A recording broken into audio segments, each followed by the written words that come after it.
Welcome to Create Your Own Economy podcast, the weekly podcast that equips you with the know-hows, the strategies, tools, and resources to create your own economy, grow your business, and live the life you desire. If you have not done so, hit the subscribe button so you will never miss an episode. Hello, everybody. Welcome to today's episode. I am your host, Bumi Ajibade. Look, you can see me grinning because in today's episode, I will be chatting with one of my mentors, the amazing Melissa West. She will just be sharing with us how she quit her 9-to-5 to focus on and creating a thriving coaching business. What did she do? How did she do it? How did she, with all the people, because, people will have their own information, or they want to say, why are you doing what you're doing and all that? But how did she get over that? And with her focus, incredible 30 minutes with you. So welcome. It's time to create your own economy. Hello, Melissa. Hi, Bumi. I'm so excited to be here. Oh my goodness, I'm so excited. Since I met you about 8 years ago, I just want to listen to you. I just, when you have a call to action, I just want to do it because you follow people that are doing the right things, that are doing things right. And which people always say, know who you learn from, know who you follow. So you have not disappointed me, and I know you will not disappoint me because you are genuine, you are intentional in everything you do. So let me just tell you a little bit about my friend, Melissa. She's the founder and CEO of Extreme Results, where she helps leaders build purpose and values-driven businesses and lives. She has created 2 industry-tested and proven coaching system certifications. She is an author of 2 books.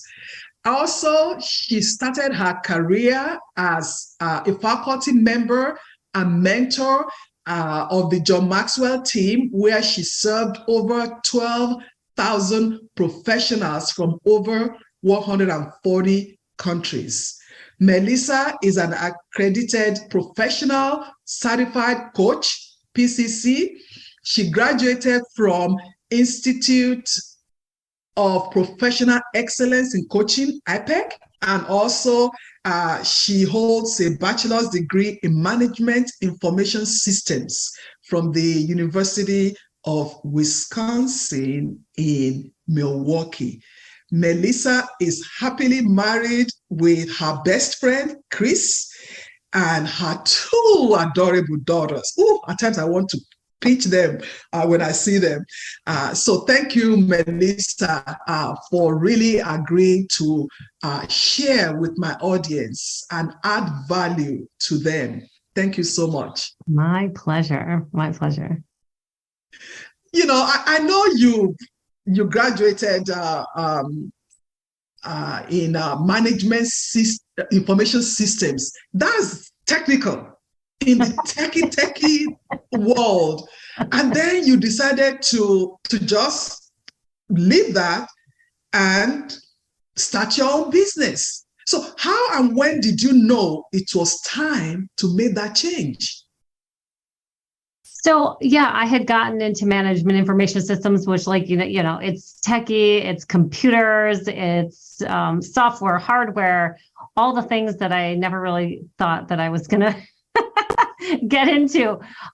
Even though I am fascinated with how technology works, it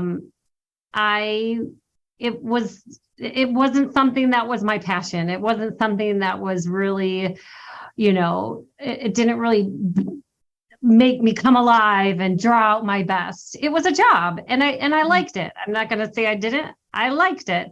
I was fortunate enough to work for some really great companies and have some really great teams and bosses. And so really the thought of leaving, I was the crazy one. I was the crazy one because on paper, it looked good. I had the degree, I had the good job, I worked for the great company. And, but when I started to know I wasn't in the right place was when really my job couldn't hold my attention and my focus anymore. My mind was always elsewhere. It was always looking for when it was going to be Friday and when it was going to be the weekend and when the next holiday was and when it was 5 o'clock. And so I noticed that I just wanted to get out of there. And I really didn't even know at that time in the beginning, like what it was that I wanted to do or what my passion and purpose really was. I just knew that where I was, my attention, my focus, my desire to be there was like slowly but surely waning.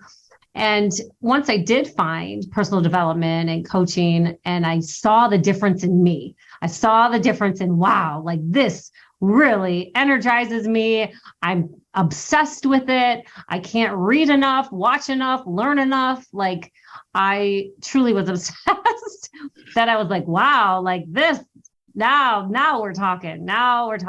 And so, I think when someone starts to notice that they're just kind of going through the motions, they notice their mind is elsewhere. And if they have already identified what that passion or that purpose is for them, it's going to be really, really hard to just stay in an office or stay wherever their job is for 8, 9+ hours a day. I mean, it almost becomes torturous.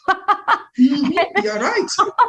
And like, I was like, oh my gosh, like, how do I get out? So, noticing my mind, noticing my attention, my focus, feeling drained and just like, not really just kind of feeling checked out. I knew that something needed to change, but I really didn't know how I was going to make it happen or anything like that.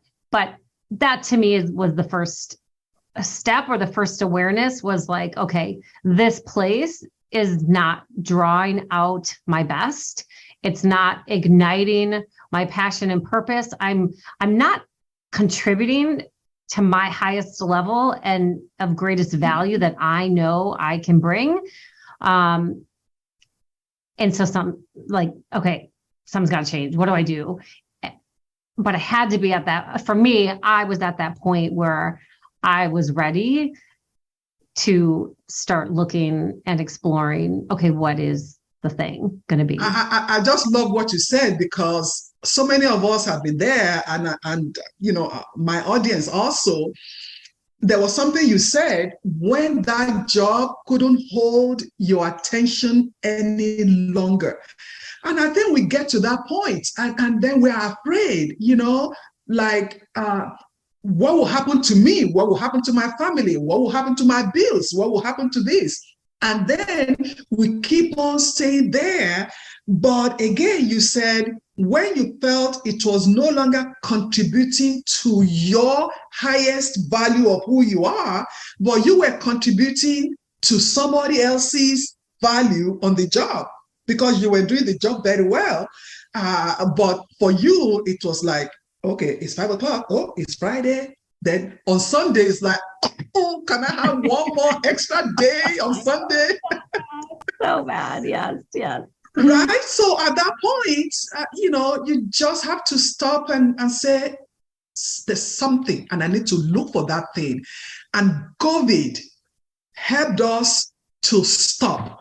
Yeah. When we didn't want to stop, we felt we're so valuable. The job is so valuable. When COVID came, we all shut down, right? Yes. It was a forced pause for everybody. The first one for everybody. And I know when you then came to that realization and you knew, okay, it's time for me to change, because, you are family oriented, you are a very friendly person. I know some people will give you a cent or two why you should consider this, why you should think about this. Did you go to school for? How did you handle that? How did you handle other people's opinion about what you wanted to do? Yeah, I mean, I feel very blessed that I had a lot of support. However, I would say that, 98% of me was like, this is it. I'm doing it. I'm so excited. This is my calling. But that 2% is quite loud of just my own doubt, right? Just you, not even somebody else. Without even anybody else's 2 cents, my little 2% was loud. And so I had to just manage my own doubt. Now on top of it, somebody else brings their 2 cents and now it starts to compound, right? So I had to be very mindful of who and what I was listening to with their 2 cents. I almost didn't want anyone's 2 cents. I was more telling them. I wasn't asking them. I was telling them. Telling them. That is the difference. I was telling you, this is what I'm doing. I'm not asking you if this is your opinion. I do not want your opinion. I mean, but people are going to give it to you anyways, right? And so, of course, and my parents, my dad was very practical and like, okay, have you thought this through? How are you going to make money? Where do you, like the practical, logical, like good dad questions. My mom, on the other hand, she was a little bit more afraid. She was afraid that I was going to fail and that it was going to be really, really hard. And so I didn't really have her support right up front. She was, like, don't do it. You're going to fail. And that really stung, like that she thought, like she was thinking, oh gosh, you're going to fail. Basically was like, she didn't believe in me. And I really wanted her belief in me. And it was actually a turning point though, because I, at that time realized I was going to do it anyways, with or without her support. I wanted her support. I wanted her to believe in me, but with or without her believe in me, I was going to do it. And so I think that there's this point at which you have to decide that your belief in yourself is more important than somebody else's belief in you. That's hard. Now that's easier said than done, right? That's hard. But going in with the intention of like, I've made this decision. I'm doing this. This is an expression of my purpose and who I am. To not do that, to listen to somebody else's opinion of saying, no, don't do it. Or why don't you wait? Like, that's a big one, right? Well, just wait. Like, wait,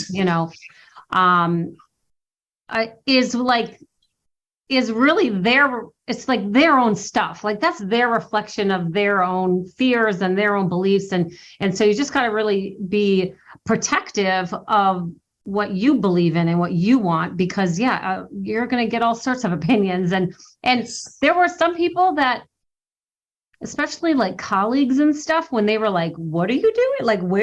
Like because these are corporate people, right? Corporate techie people that, and nothing against techie people, they're awesome, but, very logical, very, spreadsheet oriented. And on the spreadsheet, it didn't make sense that I was leaving. So I was very brief, was very short and sweet, to the people that I thought probably wouldn't necessarily get it. So, I mean, you got to think, okay, who are the people that don't really need to know all the details? Keep it short and sweet. Who are the people that are really important to you, that you do want their support, but you're going to do it regardless of what they say? And then there are also people that are very influential on you, and you do want their advice. You do want their opinion. And so there's probably a variety of different types of people in your life. You just got to know, okay, how much weight am I going to give what this person says? Yes. Because it can be dangerous to give somebody too much weight in what they have to say, even though they love you, even though they're coming from from what they think is, a good place. At the end of the day, your dream is on the line. At the end of the day, your purpose is on the line. Yes, and definitely.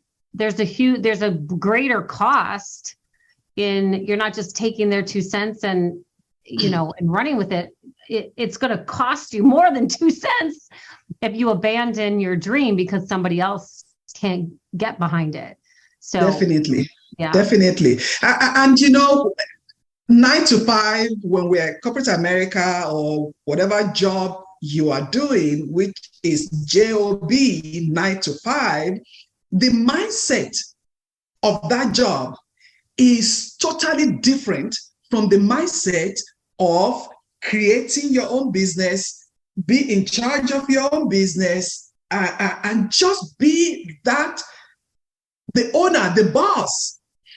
So what did you do about the mindset shift? Yeah. To put you where you are. I had a big learning curve with that. All I knew was 9 to 5. All I knew was how to work for somebody else. All I knew was, being basically a W-2 employee. So to now be the decision maker, the bank, right? Like, it's one thing to use your company's money on something. It's another thing to use your own money. But just to make the decisions, to be in charge of where the money was going in and going out. Time management too, just how I used my time. There were a lot of things that I had to really learn along the way that I was not a natural at. So, I went into it, and I would say in the beginning, I probably actually ran my business more like an employee than I did like an entrepreneur. And I just had to learn the hard way I learned along the way. So I say that just because anybody can be an entrepreneur if they're willing to build the mindset muscle of how an entrepreneur thinks and operates. And I wasn't a natural at that. So it took me understanding how, from a time management standpoint, how to work smarter, not harder. It took from a standpoint of looking at money and budgeting and making investments, using my money wisely, but also looking at, okay, spending money isn't a bad thing as long as they're investments. If I'm putting money into the business, if I'm putting money into developing me, those were things I had to look at differently than when my company was paying for my, me to go to a workshop or a conference versus now I paying for those definitely, things, right? Because that's a lot. Right. Yeah, and I was the sales and marketing team. I was the HR team. I was the development team. Jack of all trades. All of it. And this is in the beginning, right? Like, obviously over time you can build your team, but in the beginning, you're all of it. And so, you are all of it. And one of the things that you said is the value of giving to yourself, learning, the value of attending workshops, the value, and that is what you do now because you have been through it. And as a coach, you are so authentic. You are talking to people, you are helping people with their mindset. How do you move from this mindset? You are talking from your own experience.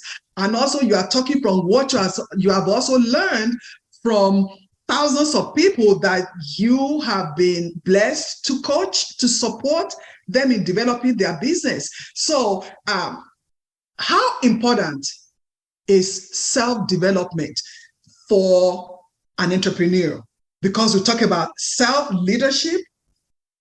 Can you have self-leadership without self-development? I mean, right. I mean, it's like... Can you grow something without water? It's like, no. Right? I think that, like I said, I think for even if somebody is more of a natural as an entrepreneur, there's still so many unknowns of how to build, to grow, to lead, to scale. And so as an entrepreneur, like, you are in a constant state of growth and learning and trial and error and all the things. And you are the golden goose. Like, you are the prize, if you will. And so if you're not investing in yourself, if you're not investing in your business and learning how to grow and scale and expand, it's going to be not only going to be a rough patch. Like, how long can you last? Right. I mean, I just think the marketplace is fast moving. Businesses are constantly changing. Clients want different things. You got to stay on top of your skill, like your craft, your skill of coaching or training or leading or speaking. It's a lot. And so you have to be investing in yourself. You have to. Yeah, even if you have products to sell, whatever it is, you have to keep on learning. Things are changing. I mean, you can't say because I've had this product, for people that their personality is high, very high S, it's like, if it's not broken, don't fix it. No, there are sometimes, even if it's not broken, you have to know, is it relevant now? I have this product. What can I do to bring it into this, to make it relevant? Or if I had a coaching business, photography, what are the new things? Whatever it is very important for you to spend money. Spend money in developing yourself so that you can develop the business. Exactly. Because if you are the same person with the same mindset 10 years ago, and then you want your business to be in another century, you can't. Right. You can't. And I think not only does the marketplace change and adjust and evolve, like our life changes and evolves. And so like when I first started building this business, I was, single. I didn't have any kids.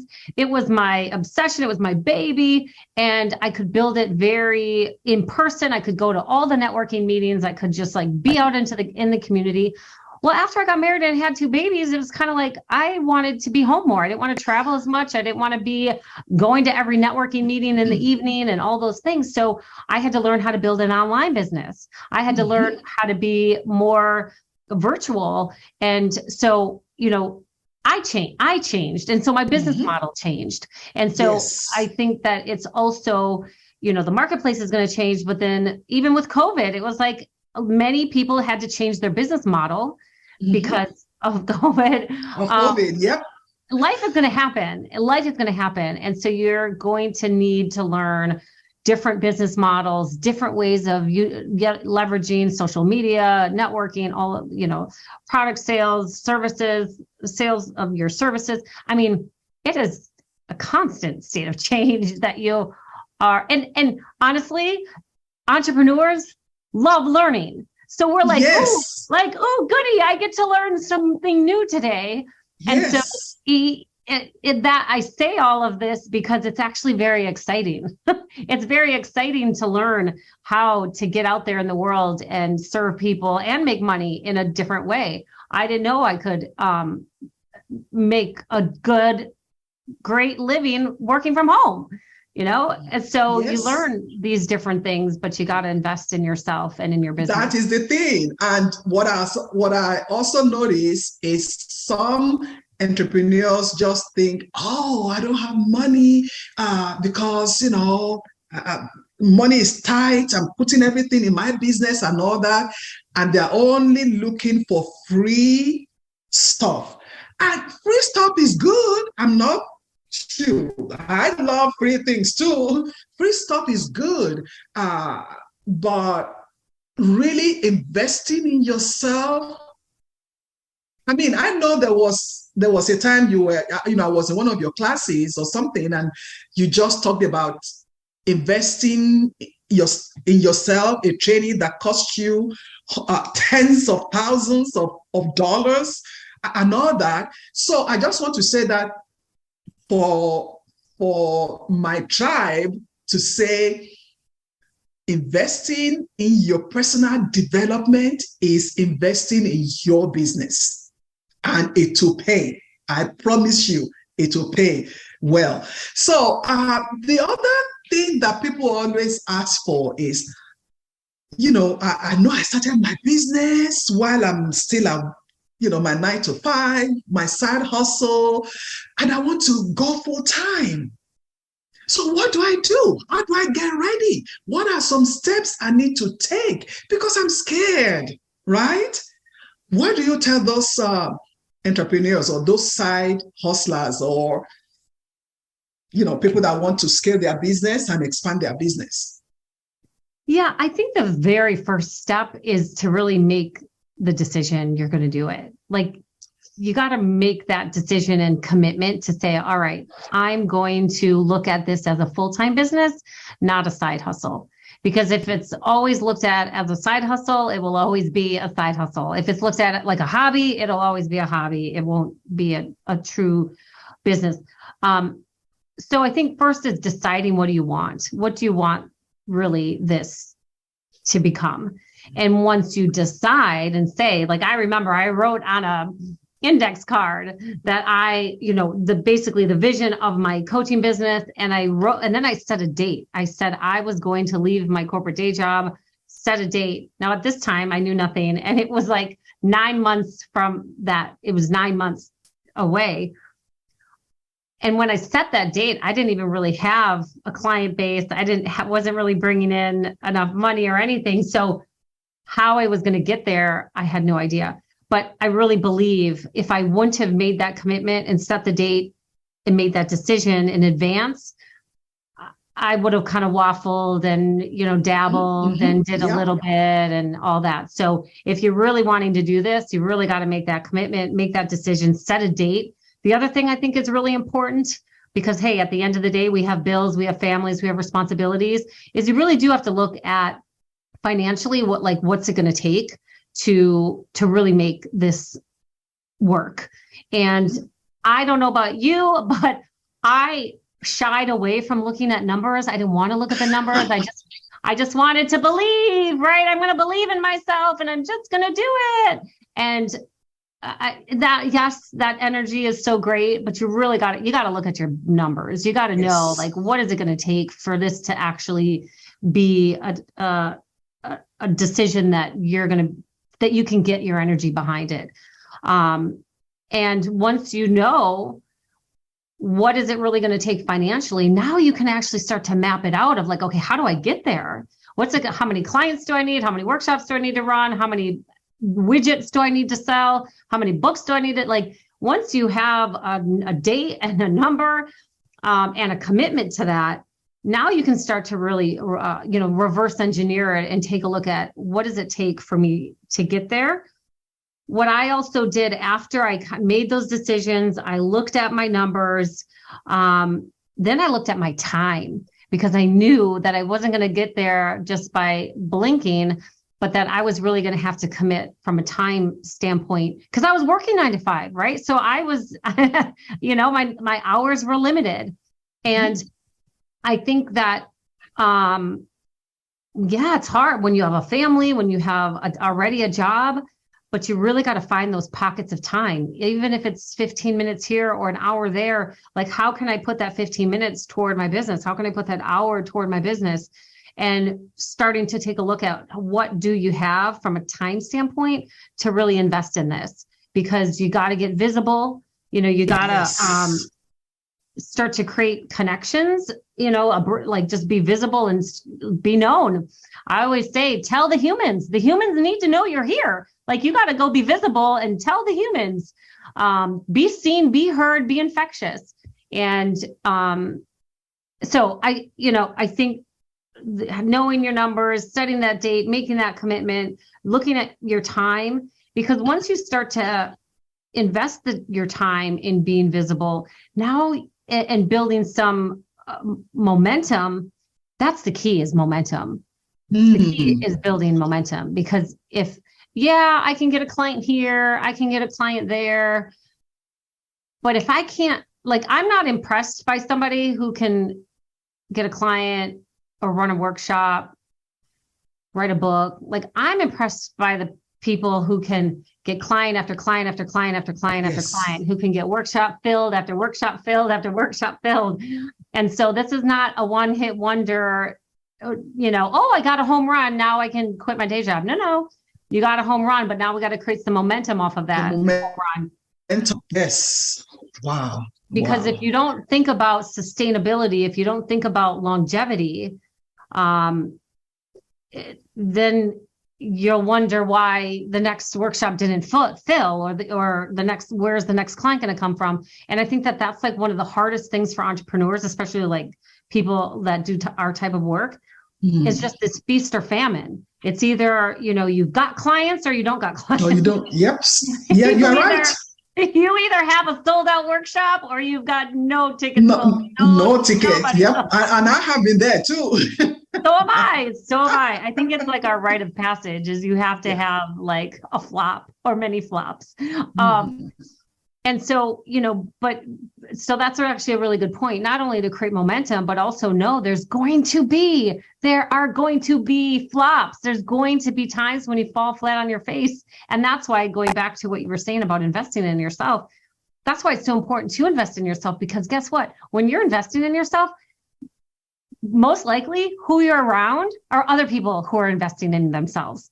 And you're surrounded by mentors and who are a few steps ahead of you. And so when, not if, but when you fall on your face, you have a network, you have a circle of people that are your people that are going through the same thing, been there, done that, they're a few steps ahead, and they can help you get back up and dust yourself off again to stay in the game. So, that is such an important piece of this too, is just who you're surrounding yourself with, because you're going to have people or friends or family that, even if they support you, it's going to be really hard for them to watch you trip and stumble and fall. And so you need people around you who know how to see you fall and know how to help you get back up again. Because it happens. It's part of it's part of it, right? It's I think that fear, and that is what causes this fear. The fear of failure. Nobody wants to fail, and I think fear of failure is the most common fear. I mean, nobody wants to fail. You don't want your kids to know, oh my God, mom failed at whatever. But you know what?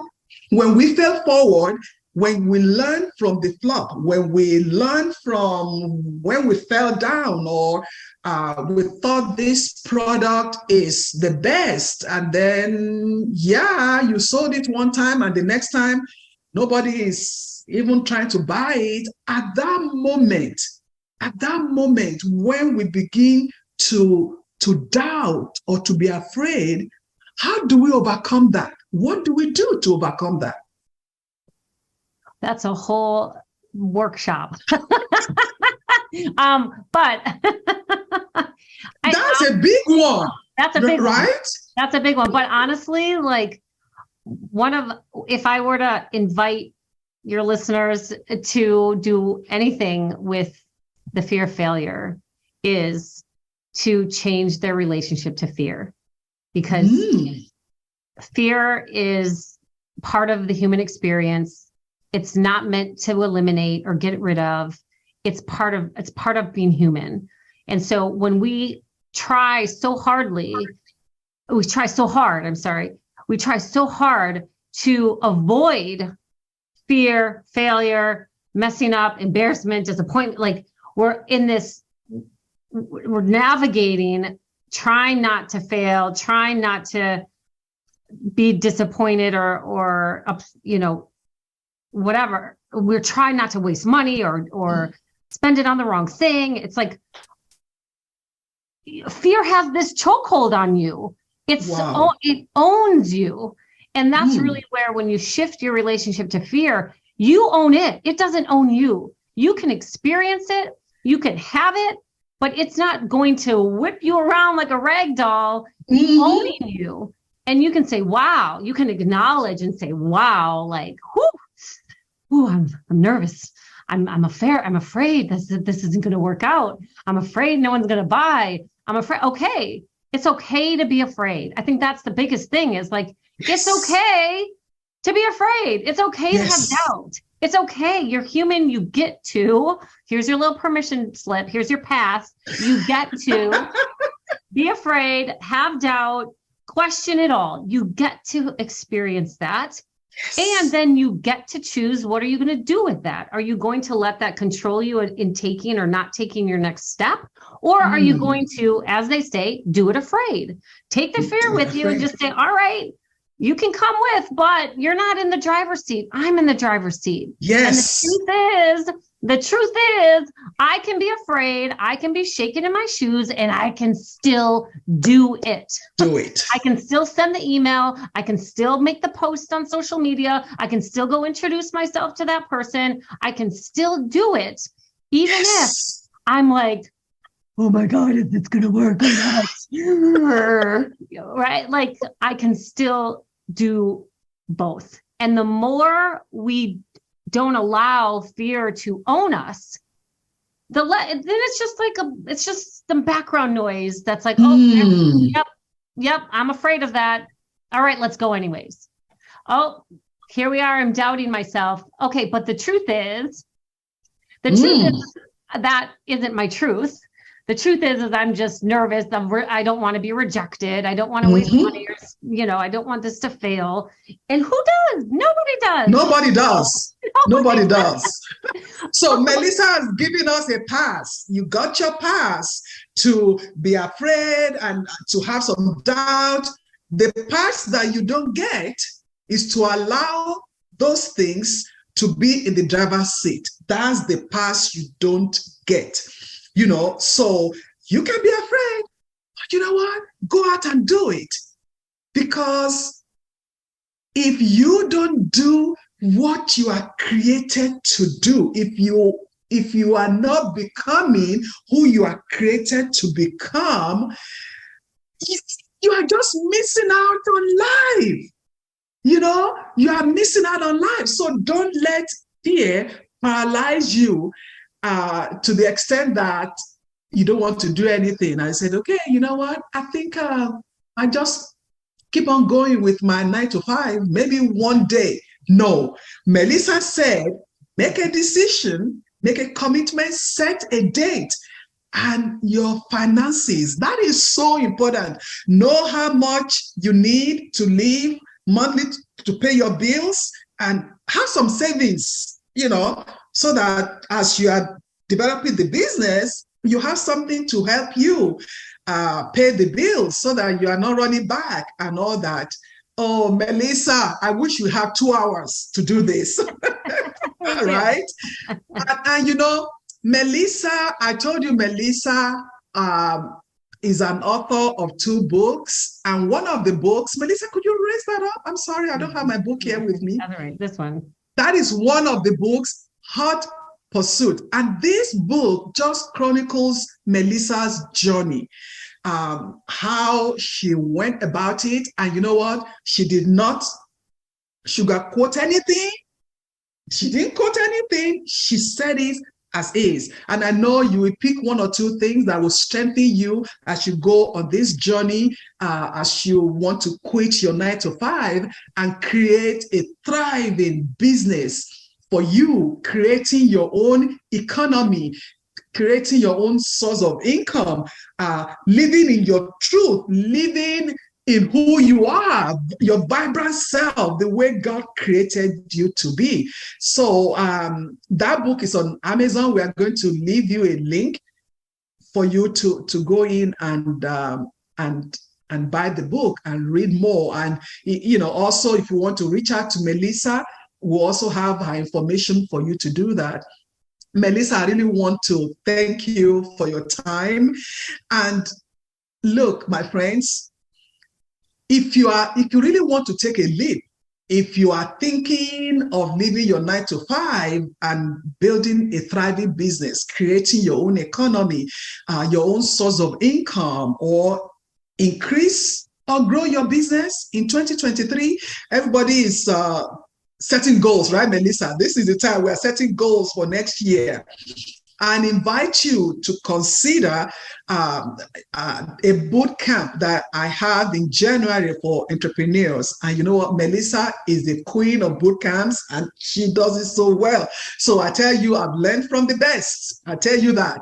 So if you want to take your side hustle to a full-time business, you want to be your own boss, if you are thinking of retirement and it's like, what do I do when I retire? If you are thinking of what is my purpose? How do I know what my purpose is? How do you align your purpose with your business, with your passion? If you are thinking of all those things, and also how to break the barrier of things that are holding you back. But one of the things that we didn't talk about, Melissa, is the lies we tell ourselves why we are not being successful. And Melissa calls them bogus stories that we tell ourselves. If you want to overcome all those, I invite you to join me at my boot camp in January. And it will be a 6-week boot camp where I will personally coach you from the beginning on your purpose, your clarity and alignment of vision, your mindset, how to get a new mindset for the new business, because you cannot put new wine in old bottle. We all know that. At times, I think I need to see it, not put new wine in old bottle, because it will. So if you want to develop your business plan, will help you with your customer journey, your marketing, all that. And I will personally coach and mentor you for that period of time. So click on the link below for more information on that. Melissa, I want to thank you, my friend. You're an amazing woman, amazing person, because you have to be a good person who is living in their truth to be able to have a thriving business. So thank you for your time, and I really appreciate you. Oh, thank you so very much. I feel blessed and honored to be just part of your journey and to have been able to see you thrive and grow yourself. So thank you. I appreciate you so much. Thank you. I hope you enjoyed this episode. The best gift you can give me is by sharing this podcast with your friends, your family, and reviewing it, which will help this podcast to grow organically. If you want to create your own economy and live the life that you deserve, join my next workshop or schedule time with me. My purpose may as well be to help you on your journey. Visit clarogr.com/workshop. See you again next week.